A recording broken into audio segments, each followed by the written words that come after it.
Welcome back. I'm so excited here. We have here in our studio, S1E13, Joanne Fredericks, Tinulus. And am I saying the last name correct? Because I don't like messing up people's name. Am I saying it St. right? Tellis. St. Okay. Tellis. So I'm so happy to have you in the studio with me. Welcome to S1E13. Thank you for having me. Yay. So let me read your bio, which is a great bio, by the way. So you is a global claims manager at Unilever with over 20 years of R&D experience in personal care products, including hair colorants, lotions, body wash, and soap bars. As part of a consumer technical insight team, Joanne converts clinical and consumer data into effective product strategies. I can never say that word, strategies. She ensures product claims are consumer focused and legally compliant, and she guides global product rollouts. Joanne works is driven by a commitment to addressing real skin concerns. She recently led claims development for a Dove body wash line designed for eczema-prone skin, inspired by her daughter's experience. She brings expertise in melanin-rich skin and consumer behaviors of her work. I can talk today. It's okay.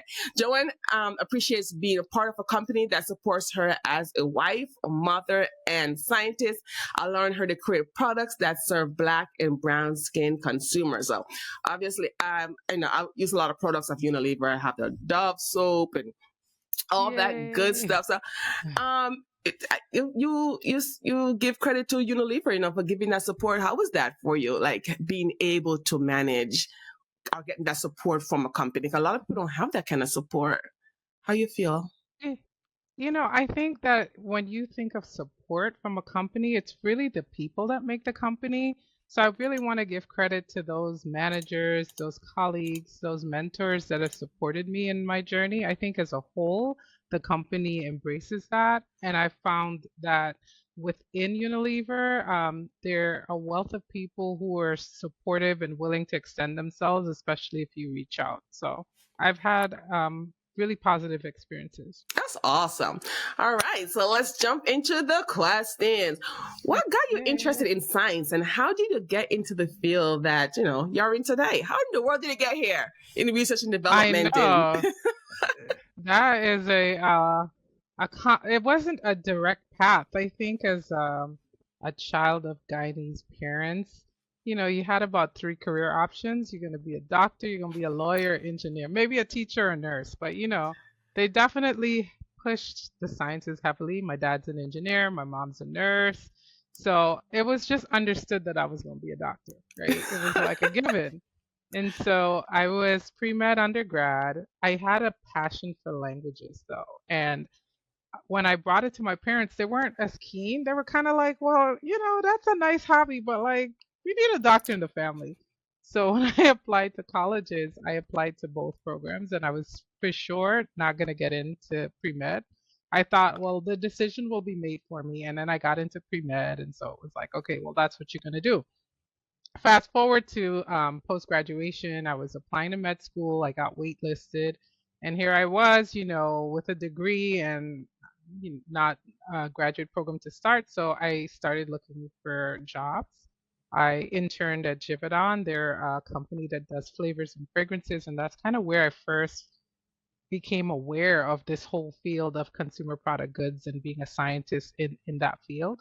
I then applied and got a position at Unilever, and the rest is history because it's literally been the main job that I've had post graduation. And with this company, I've been able to like continue my education and grow my career. So it just so happened that way. Oh my goodness, that's a blessing. So how many desks have you changed in the company? How many? How many positions have you changed since you've been there? I've had at least 4. As I stated, I started out fresh out of college, very, as they say, green. I started working in hair colorants. And they wanted someone who would be able to take the work that they did on the bench at the laboratory and translate that to like what consumers perceive. Like once you make this product and use this hair colorant on their hair? Are they able to pick up any measurable damage or things of that nature? So that's really a field called sensory science and sensory perception, and that's where I really started this career journey in translating technical insights to consumer relevant um, opinions and so forth. And from there, my career evolved as the company moved from location to location. They transferred that business to Chicago. At the time, I wasn't willing to move, and so I found another position within the company in skincare. Then that position moved to Connecticut, so I was based in New Jersey at the time. The position moved to Connecticut, and that's where I transferred here and continued on to skin cleansing. And then I realized after a while, gee, this is in the research field, it's really like heavily top heavy, if you will. There were tons of PhD scientists, and I was coming in with my little bachelor's, and I was going to school to get my master's. And I'm like, well, I don't know if I'm going to have a lot of opportunity for advancement in research because I wasn't seeing that path. And so I just kind of really looked around. That's one thing I think good about bigger companies where there are more opportunities for you to kind of navigate a career path. And they had opportunities in the consumer technical insight team, and I transferred over there. And after a few years, I was promoted to manager. So it's been a journey. It's been something that, as I would say to anyone, you have to really advocate and push for yourself and like never be afraid to try something new and develop your own path, really. That's amazing. So even though you were not translating languages, you're still translating Yeah. some kind of information, right? Well, yeah, and actually, I now do get to do a little bit more with languages because as a global claims manager, while the main role is to be able to support what we say and design tests, I'm working in a global position, so I'm interfacing with colleagues in different markets in Latin America, in Asia, in Europe, in South Africa. So I'm able to get a little bit of that flavor of like working in different cultures, leveraging my language skills when possible. So it's a very convoluted way, but I still That manage. is awesome. See, it was meant to be. How many languages do you speak? I speak three besides English, and if you want to count patois, then it's four. But I speak Spanish and Italian as well. Oh, awesome. Awesome. So, what are some of the eye opening moments or challenges or opportunities you had along the way? Good or bad? Wow, that's a great question. Eye-opening moments. I mean, there've been several, right? I think for me, one of the pivotal times in my career was actually right around the time of George Floyd. I think up until that point, for the most part, I was one of those employees that like believe that you come to work, you put your head down, you kind of do your job, you do it well, people will notice, you'll get opportunities for advancement just by sheer virtue of the fact that you do what you're there to do. I wasn't necessarily very open with my colleagues outside of a work context, and remember at that time being on a call with my team, and my director at the time paused and she said, Joanne, how do you feel about what's happening? And in under normal circumstances, I would have given her like a very politically correct response, something that was like very surface level, because I don't think in general I was raised to like talk my business outside of like my community, right? Like we've been taught in our culture that you kind of don't air your dirty laundry, you don't really open up to colleagues and so forth. But I think I was at a particularly vulnerable point, and I was a lot more transparent, I should say, about how I felt and how difficult it is sometimes to show up to work and to put on this face and to put on this mask of being like the epitome of professionalism when I was hurting inside and I was feeling all the feels and watching what was going on in our world. And I think for me, that was a pivotal point because not only did it offer my colleagues an opportunity to see me as more than just like another scientist, but as a whole person, right? Like I have things that bring me joy and I have things that bring me pain, and I bring all of that to my job. And I think it opened up a different dialogue. It also made me feel empowered because I was like, you know what? I could be me. I could be fully me. I don't have to always like pretend and put on this mask and come to work acting like everything was okay. And so it enabled people to help me in a way that I don't think I'd ever really opened up to receiving before. Hmm. I like that. Yeah, that's because that was a very trying time, and there's a lot of It emotions. was. There was a lot of emotions. We had a lot of Yeah. discussions in our home, so I'm happy you got that opportunity. So, Mm. do you think it was? Well, you say you thought it was received well, right? From their part, were they Yeah. surprised by their what? I can't speak for everyone, but I will Mm-hmm. say that there were some people who surprised me because they reached out to me personally Oh and wow. opened up conversation that I don't think ordinarily would have ever happened. And they expressed some thoughts that maybe they felt uncomfortable sharing because, there was never an invitation for them to kind of ask questions or share their own feelings and their own hurt. So for me, it was positive. I think, again, it enabled me to ask for help. And that's something that I think for most of my career, I was too shy to do because I felt like that somehow was a sign of incompetence or weakness that I needed to ask for help. And going forward, I realized that it's actually really important to be able to manage expectations and let people know where you need help as opposed to going on, essentially pretending that you were able to do something and then at the end not being able to fully deliver. So if I'm in a space where I'm not able to be like fully focused, how could I possibly deliver to deadlines and to come to Mm-hmm. meetings and like, be a superstar, rock star, scientist? So I think that enabled them to see like my humanity and be like, you know what, Joanne, I get it. Like maybe we can have that meeting next week instead of tomorrow because I get that you might be in a space right now that's not conducive to like Mm-hmm. to doing So, how much you think whatever it? you might have committed. Awesome. How much of that do you think is cultural versus learned? Like when growing up in a society. So, what it's because as immigrants are children of immigrants, there's certain things like you said, don't air dirty laundry. Like you keep everything to Yeah. yourself unless it's in your community. People just we know about business, Yes. but you know, I'm go ahead.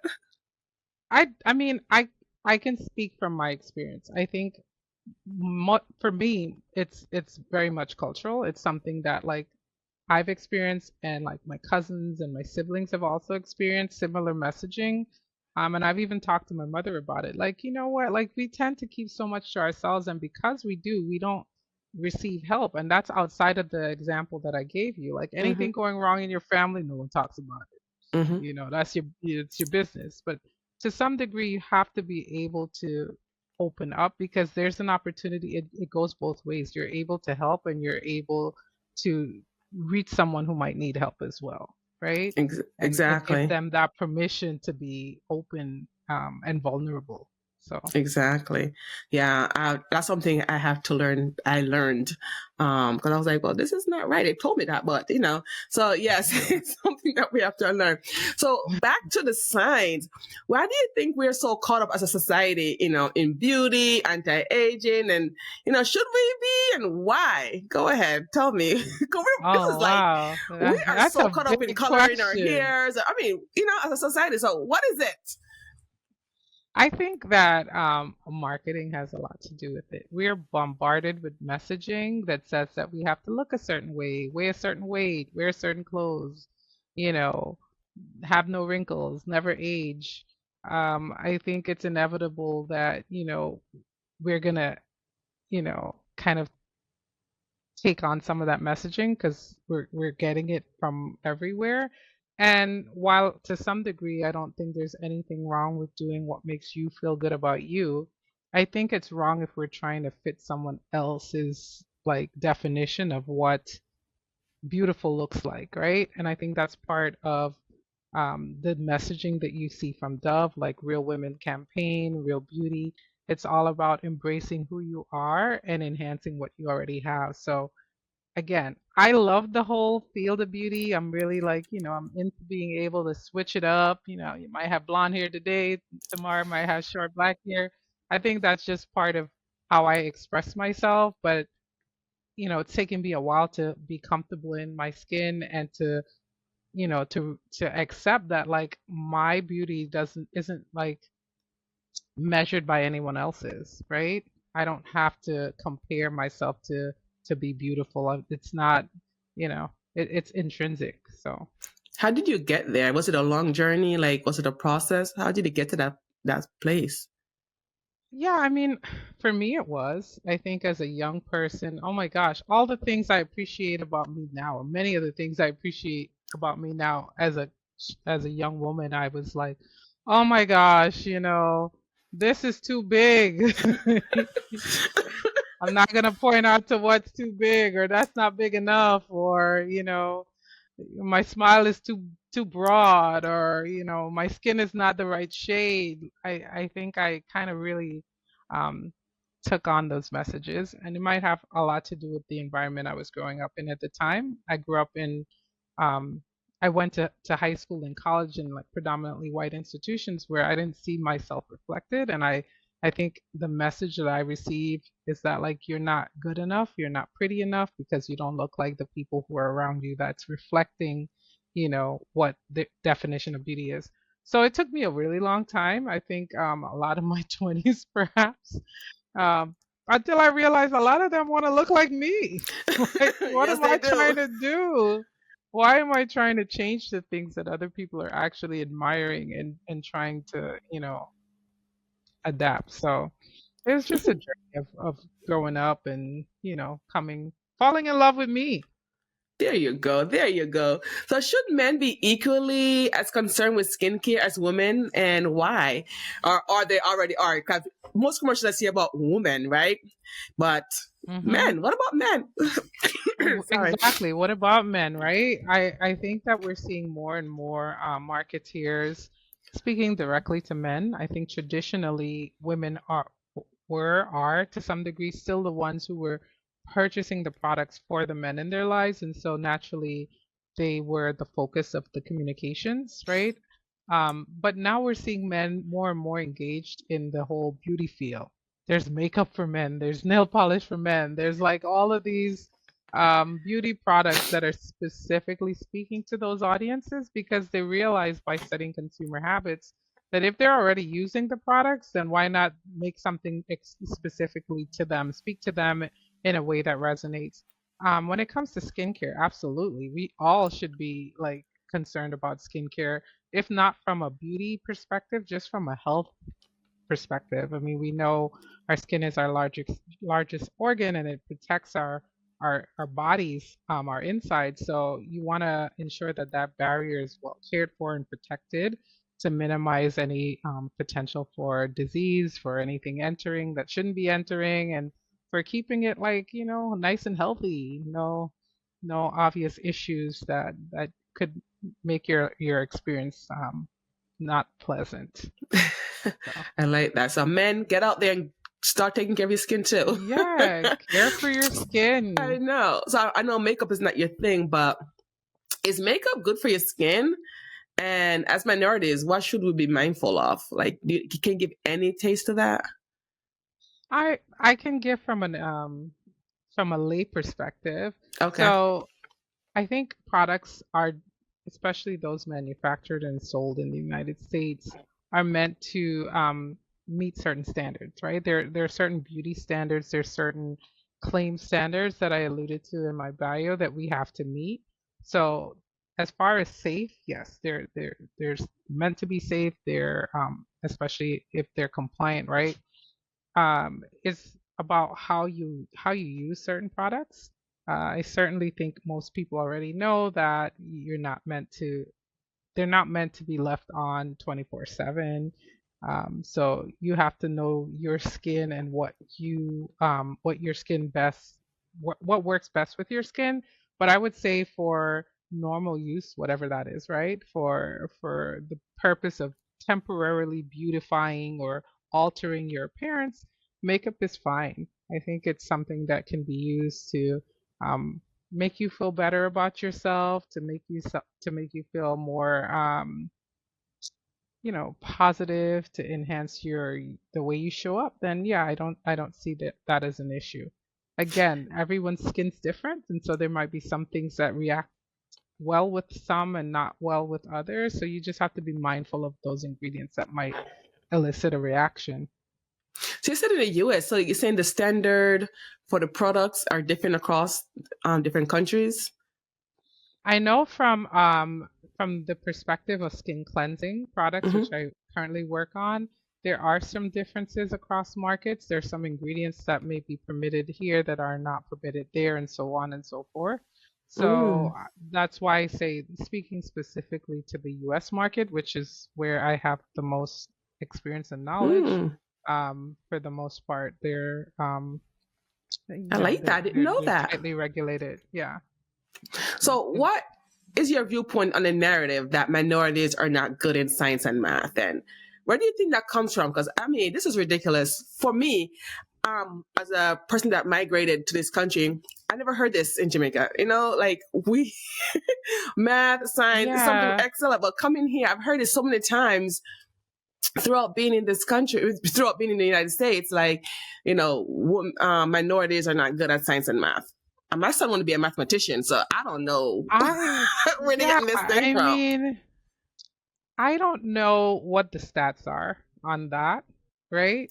So I think there may be some urban myths about what we're good and not so good at.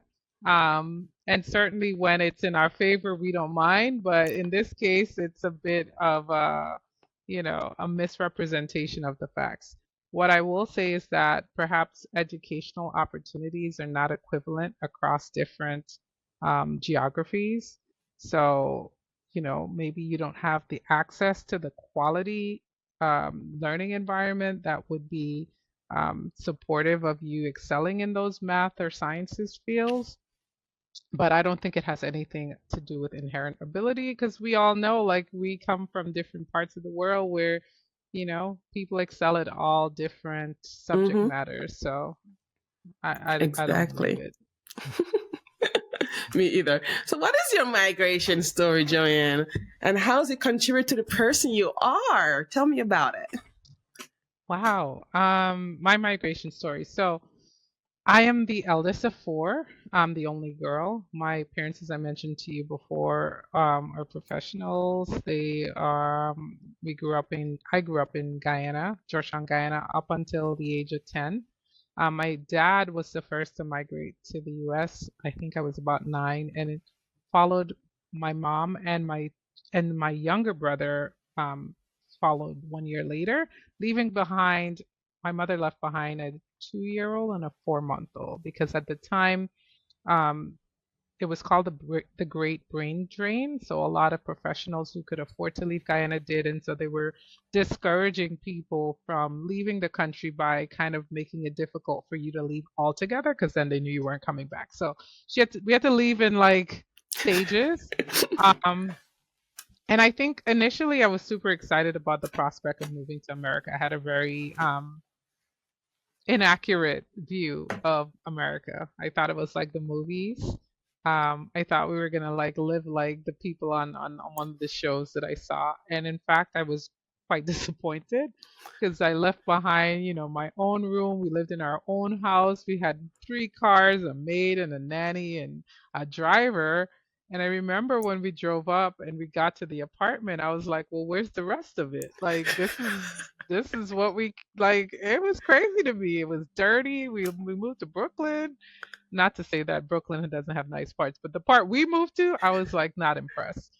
Not only that, we went from a pretty like middle class lifestyle, upper middle class even, to my parents working multiple jobs, long hours, no family support. So I went from being kind of like this pampered princess to a different role in my family. And it was years before, I could appreciate what that sacrifice meant. But for the longest, I was very resentful. Like now I was thrust into a role of like caregiver for my younger siblings and helping out more around the house and not having like a great network of family and friend support. So anyway, long story short, what was drilled into our heads from that time on was that we sacrificed for you guys for a better life and education, education, education. So I knew from a very early age that the only way that this was going to change was if we all like really like focus on our education so that we could rebuild that life that my parents sacrificed for our future. So I think that's a pretty common story. I didn't find school particularly difficult. I did very well and I was able to get a scholarship to go to a boarding school, which I went to for high school. And then I went on to Georgetown University and Rutgers University. So I was able to really get the best education that money couldn't buy because they didn't have the money to buy. But I was fortunate to get scholarships that afforded me a really great base. So that's pretty much my story. Yeah, similar to mine. You wonder Yeah. sometimes. I look back, like, was it worth it? Could we not have been successful, back home? Because they were, Yeah. I mean, my parents had careers, and your parents had great careers. Like, why would they make that move? I always wonder. This is for better opportunities. But I'm like, yeah, but you had careers. It's not like you were selling. Yeah. Nothing wrong with that. Food in the market, or Yeah. hustling and bustling on the streets. I've always wondered why. I think from my parents' perspective, there was just more opportunity. I don't think necessarily that we wouldn't have done well in Guyana. We had a great foundation, but I think there was only so far you could go, right? And they just Mm, felt like America was a place where you had like anything was possible, right? It wasn't you weren't only limited to certain careers to achieve financial success. You could be an Uber driver, you could start a new business. There was just a really limitless possibility. I don't know if they feel we've taken full advantage of, but I think they just saw it as something that would afford us like a lot of opportunity that we wouldn't have been able to get otherwise. So, true, yeah. true. I agree. So, what are some things that you had to unlearn to move forward and progress? Wow. I had to unlearn a few things. I had to unlearn that I was entitled, right? Like, no one's entitled to anything. Just because your parents were something somewhere, or you came from a certain family back where none of that mattered. Everyone's starting at the same level, if so to speak. Um, I had to unlearn this idea that, like, you know, you're coming with like a certain class and that was enough that people would be able to like recognize your worth. I had to be comfortable speaking up and being comfortable kind of highlighting what I brought to the table, something that was really difficult for me because I felt like, oh, that's off-putting. You're gonna go tell people how great you are. Yeah, you kind of have to get comfortable with that. That's a bit of like selling yourself, which is important in a corporate environment. Um, I just had to get comfortable with, my voice, like speaking up, saying how I felt, and finding a way to do that that was authentic to me. Not worrying about like people's perception of me, being Mm. as long as I was comfortable with who I was. So, do you think being an immigrant create unique challenges that a person of color might not have the same experience? I do to some degree because I feel like, you're the ultimate minority. You're not only a black, you're a woman, and you're a foreigner. So it just sometimes feels like you're getting it from every which angle, right? Like, where do you fit in? You don't necessarily fit in just because you're black because, we're not a monolithic. Like, just different black people have different lived experiences. And I didn't find someone who I could relate to early on because we just had a different culture, we had a different approach, we had a different, belief system. So yeah, I felt for me it created a lot of challenges. I Mm, don't think I felt misunderstood oftentimes, literally. mm-hmm. Mm-hmm. Yeah. In what way? Sorry. I mean, even the language. I remember growing up in Brooklyn, New York, and people making so much fun of my accent. Like, they would just it was terrible. I had my little Guyanese accent, and they would just, they would mock me, and I was, it was. the It first was time in my brutal. life that I didn't fit. It was brutal. It was It brutal. was Let's be really honest. brutal. It was I'm sorry, brutal. I have I allergies, but came it to was school with brutal. my I came to school with my two ribbon bows and the end of my braids, and everyone here was pressed or curled, and my mom had me in like a dress and socks, and I just I stuck out like a sore thumb. Same here. And I was in so some bright yeah, colors, Joanne. I was in some bright colors. I had bubbles in my hair. I was like, Mom, I I'm had not the going back to school bubbles like and the this. clip. And my mother would just insist that you're not there for them, right? You're not there to impress anyone. You're going to school to learn. So meanwhile, Oh you're just man. trying to assimilate and like find your, your place. And so it was rough. So, what would you say your relationship with money is? Like yours is different, right? You started, you had, right? You had a certain lifestyle that you used as a young person. Your perception was like, look, we are okay, we are rich, quote unquote. You came here and then Yeah. you're dirt poor. So, what's your relationship with money? And what's your Oh money my story? gosh. It's a convoluted relationship. I mean, I think um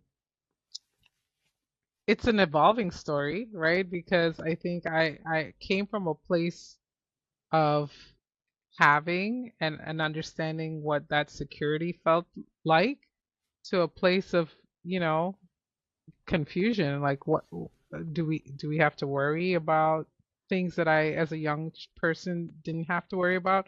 And so, if you ask my family, they would probably say, "Oh my gosh, she's fanatic about money. Like, I count every penny." I have a spreadsheet that's like over 20 years old where I document every dime. So I might be a little bit on the extreme, but for me, money means security and understanding that we left security and were insecure, if you will, for a while. Um, I just don't want that feeling for myself. So I'm really careful, especially now, about what I have and how I spend it. And although they say man appoints and God disappoints, how I intend to spend it in the future. So. Do you think you hold on too tight? Because sometimes when you go through those challenges, you hold on very tight. So sometimes you can choke it. Or do you think like, you have learned like you have security, you're planning, like you're budgeting, you have it. So you can spend a little bit, but you just want to know Yeah, exactly what's happening, what's coming in and what's going out. I think it changes. Like there are times where I'm a little more free-handed, and there are times when I feel a little bit more anxious, and so it reflects in my money habits. I think overall it's fairly balanced, but unless you're work, we're all um we're not an island, and so we are subject to whatever market dynamics impact the cost of gas and the cost of Oh my food and the goodness. cost of goods. So, maybe last year we were eating steak, and this year maybe not so much because things have changed. And so it Yeah. reflects in my spending habits. But overall, I think I'm at a point in my life where I understand, based on things that have happened in my own family, that as much as we would like to like hold on to things, tomorrow's not promised. And so I try to balance, my desire to have certain financial security with the real need to enjoy life while we have it and make memories with my family. So I think, Mm, yeah, I think I found a balance, but it definitely evolves with that's with wonderful. what's going So, on. that's great. So, what's something you will tell anybody about money? Like, what's a lesson learned, or just some kind of knowledge you want to impart on someone about money? This thing we call money, Develop especially a as immigrants, healthy 'cause we respect. survive a lot, Yeah. right? So, Yeah. Develop a healthy respect for money, but understand that it truly doesn't bring you happiness, right? Um, you have to be able to find a balance where you're taking care of some of your needs, some of your wants, some of your long-term goals. I always try to think of money in three buckets, like something that I need to pay for now, something that I need to pay for tomorrow, and something that I might be putting aside for the future, just so I'm not hoarding it and thinking like, oh God, I need to save every dime. Like their bills, it might be a vacation, and then we got to save for a rainy day and God willing a future. So That's awesome. That's great. That's great. In other words, long term, short terms, and then your retirement. You got to think Yeah. about it. So, your kids, do your kids, okay, so you have the perspectives that, okay, I'm rich, poor, now I'm stable again. What do you think your kids' perspectives are now in your new world of financial stability and the career path that you have? What do you think what they're thinking? Well, I do have three children that are in three very different age brackets. So my eldest is 28. My youngest is going to be 11. So there's a huge gap between the oldest and the youngest. And then I have a daughter that's going to be 16. So they have very different perspectives. And it's interesting to see because you're like, how did they all come from me and they're so different? Um, I would say that my 28-year-old gets it, right? He kind of understands a lot of what I've been trying to impart, and he's practicing and getting to a place where he's, managing his finances, you know, in a way that's consistent with his future goals. My daughter, I think, thinks that we're rich. I don't know why. She needs a job. She needs the reality of like, I've worked for X and after taxes Y, and then I have to pay for, all these other things in between. So she's very much about enjoying today. And interestingly enough, my youngest, who's only 10, he is like a mini me. He's always like accounting for his allowance and how he's going to spend it and saving for something. So he's, much more conservative in the way he approaches money. So I think some of it is personality, right? You're going to have those who are just very much like, spontaneous and in the moment, and others that are a little bit more reserved. And so I have the whole gamut.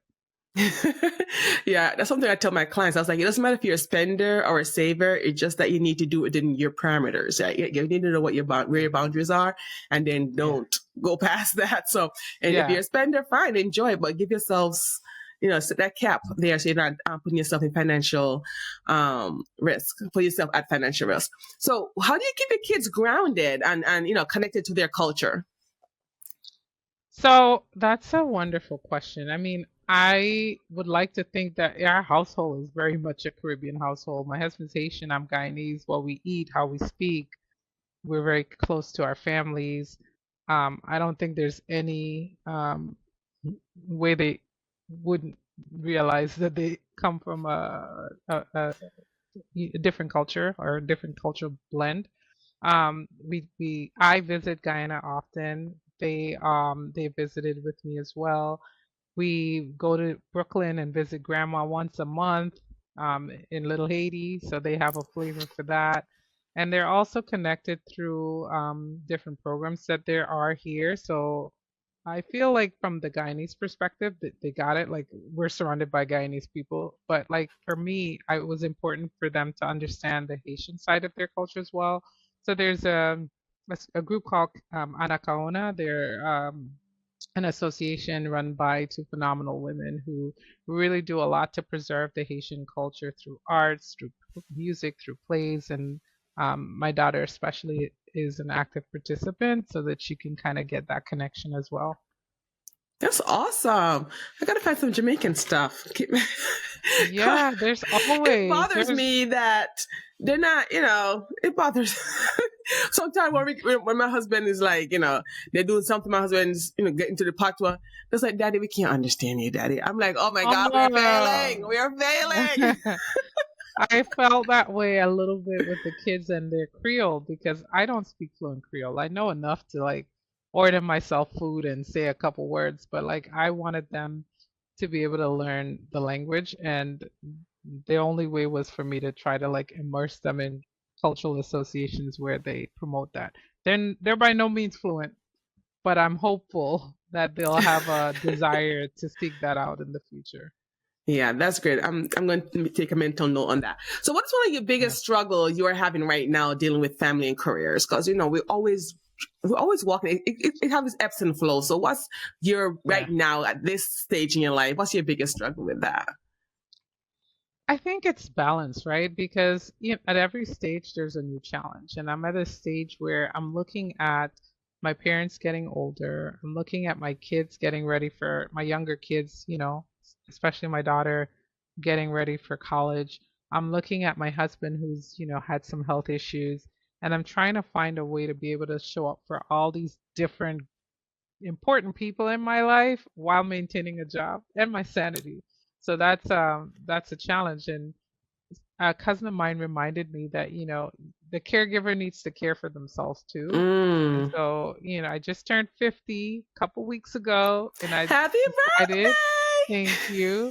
I decided that, I do a lot for other people, and this year is going to be about like spending a little time focusing on me. So I like signed up for a dance class just so I can have an activity that is just about caring for me because I'm pouring out into all these different people and I need to make sure I pour back into me. So, That's yeah. awesome. What kind of dance class?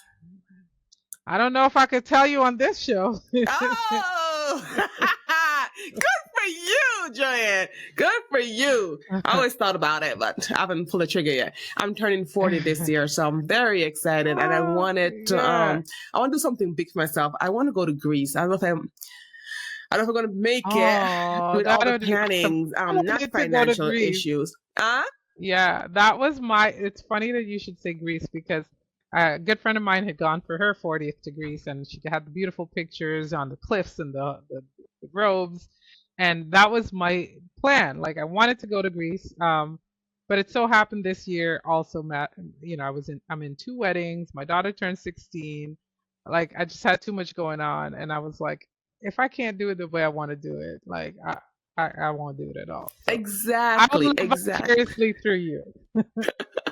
I don't know if I'm gonna make it because there's so many other things. And I'm like, wait, that's the whole point. You say you're gonna do this for you. So, I don't know if I'm gonna get there, but I am gonna get there before 45. There you go. Okay. So, what is one thing that is happening to you because you say, who you are and the cultural background that caused you to say, oh, wow, or, oh, good or bad. So let me repeat that. What is one thing that has happened to you because of who you are and it caused you to say, wow, or, good or bad, it doesn't matter. One thing that's happened to me. That's caught you by surprise. That's caught me by surprise. So, okay, here's the story. I made a bold declaration last year. So I think anytime you're experiencing like a milestone birthday, you have all these like ambitions that you want to accomplish, right? I'm sure you have some. Yes. And I was like, I've been at this company for X number of years. I need to accomplish XYZ by this date or else.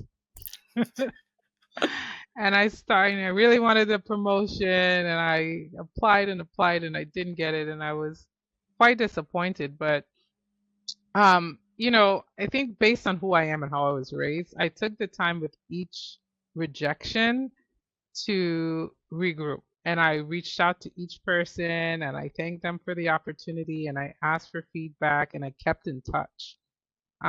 Honestly, at the time, I didn't really think of it as something that I was planting seeds for because I was just like, well, that's the polite thing to do, right? Someone gives you an opportunity to interview, you want to thank them for the chance and you want to, find out what it is you could do better and potentially you want to help them because you never know. And so it just so happens that all of those connections that I made in those disappointments ended up being the thing that literally manifested a position that I really feel was just for me. Like I feel like it all just came together. And I was talking to a director at Unilever, a dynamic young Black director, and she said to me, there were so many people rooting for you in the room that you didn't even know about. And I just was like, all of those disappointments and, secretly me going home feeling a bit dejected. No, a lot dejected, let's be honest.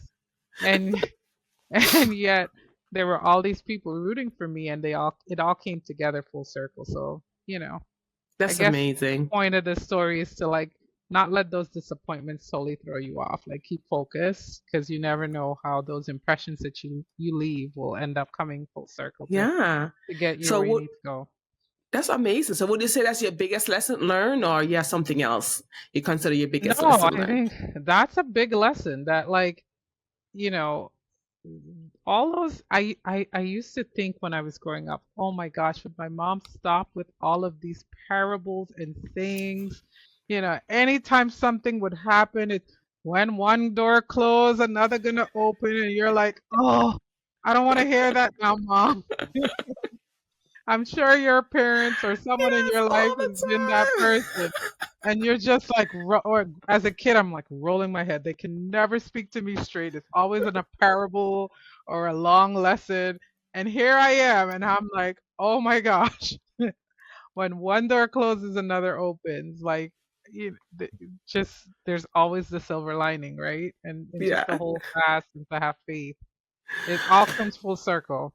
Yeah. So how are you giving back, and encouraging the next generation, especially in this area? Because there's not a lot. You discovered it through by getting in the position, but it's not you can go to college and say, oh, let's do this. Yeah. So No, how are you giving that's back and let people know about this area? so important.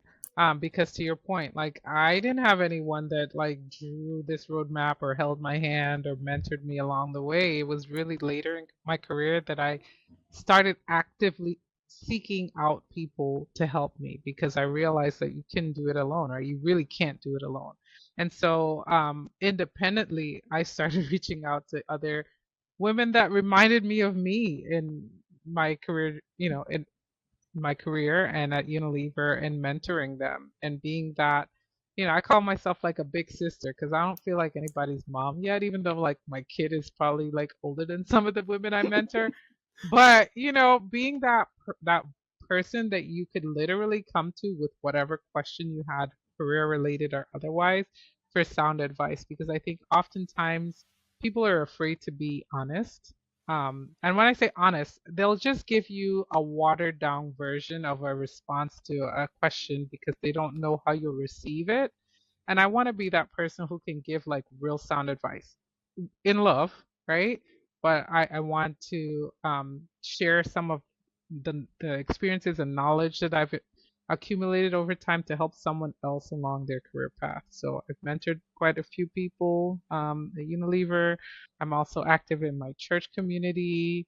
And I'm on the leadership team at there's a group at Unilever called Black Excellence at Unilever. So I'm on the leadership team there where our our main focus is to develop, retain, and attract back Black talent to Unilever. So just trying to find ways to connect, um, both in my home community and my work community to, share some of the experience that I have, hopefully for someone else's good. Yeah. That's amazing. So how do you find these black excellent individuals you're looking for? Well, within the company, there thankfully, we're seeing more and more diversity in our ranks, whereas before there was just me. So whenever I come across someone new in R&D, I just reach out just organically. Let them know who I am. I put some time on their calendar to like, have a coffee chat with them, um, kind of find out a little bit more about who they are, what their motivations are, and I offer my help. Hey, if you need help, if you need someone to mentor you, if you have questions, feel free to reach out, and they have. So So is this only in the that's how it company, or do you starts. do this like do you go to schools too and do talks and like be known? I have done Dove Day talks, which is where, I think during Global Hand Wash Day, Dove sponsors these modules where we go into the community, we go to schools, we teach them about like hand washing and Dove and so forth. But more targeted to communities of color, I have not been externally engaging with people. It's been more internal. But I'm open if there's someone you think that I should be chatting with. I'm happy to spend some time. All right. I mean, I Okay. I'll did keep my ears did and it as eyes upward open. bound for a little bit. Exactly. So okay. So I know we have a lot of proverbs and we said this before, right? So give me a proverb that your parents or family member always like what's their go-to to give to you, to use on Oh you. my gosh. Well, the man appoints, God disappoints. Uh-huh. Anytime I was down, just to remind me, in marriage, teeth and tongue must bite. Oh my gosh. So explain what I You know, need. So there are I a lot know of that one, but I those. want you to say it again and then explain it. Well, I don't know if I'm going to get it right, but teeth and tongue must bite, right? Teeth and tongue must bite. I guess to say you guys are going to have arguments, you're going to have like conflict. That's just that's par for the course of being married. I can't Mhm. complain my husband because they're going to say teeth and tongue must bite. Yeah. You must sometimes hold your words, right? That too. Yes. Sock salt. That's another one. Because, you know, Oh my goodness. I'm a feisty Taurus, so, Any last words or advice or encouragement, wisdom you'd like to share with our audience? Believe in yourself. Mm. Really, truly believe in yourself. I think confidence goes a long way. You can have all the preparation, you can have all of the accolades, you can have whatever, but if you don't believe in yourself, you can't.